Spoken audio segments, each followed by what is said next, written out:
Temperatures across India are climbing to unbearable highs, while thousands of miles away, another force is gaining strength over the Pacific Ocean.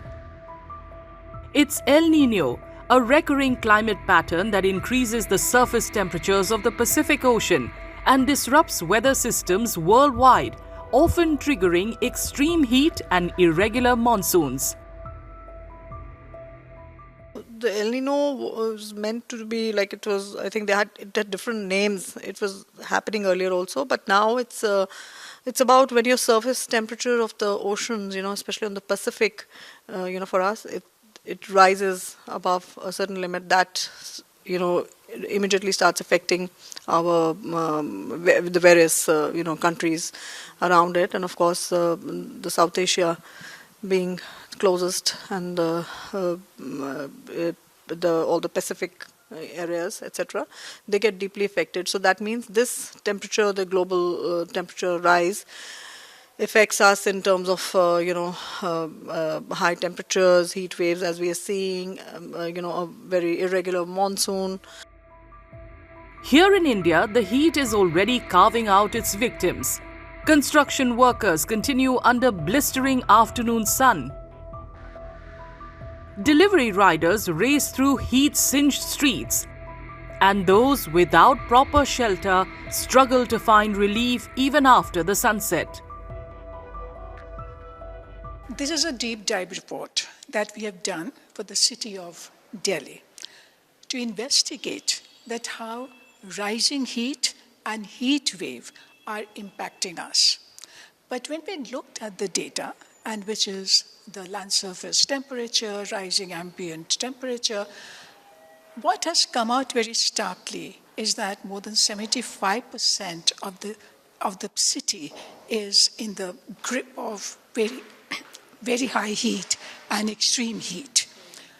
And not only that, more than 50% of the population are hugely vulnerable to heat-related stress. But rising temperatures are only part of the problem. Experts say rapid urban expansion is amplifying heat stress across Indian cities. Concrete and asphalt trap heat through the day and release it slowly at night. Shrinking green spaces reduce natural cooling, while faulty building plans ignore the need for ventilation and protection from extreme temperatures. We need heat action plan, just not as a summer plan, not just as a reactive episodic plan. It is more important now to look into the systemic solutions, how you are designing infrastructure, how are you designing for shade, cooling, water availability, to reduce the overall thermal stress on buildings, and also the heat generation that is happening because of wrong planning and wrong design in the urban context. But equally and more important, it is now to integrate the requirement of the informal workers into the whole heat plan. We have to reduce the health risk overall.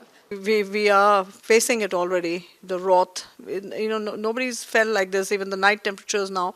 Of course, everything cannot be, thrusted upon El Nino, because there is also, we know that the temperatures are going higher for many years, and we know that there's a global warming that's happening. So there are different names. Now there's another name, of course.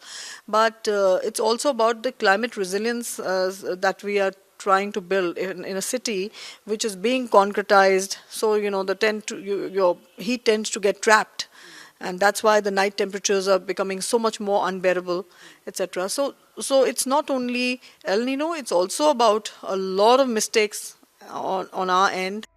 With volatile weather patterns and punishing summers, India's battle is no longer only against scorching daytime temperatures. It is also against hot nights, heat-trapping cities, and a climate crisis that is no longer a distant threat but part of everyday life.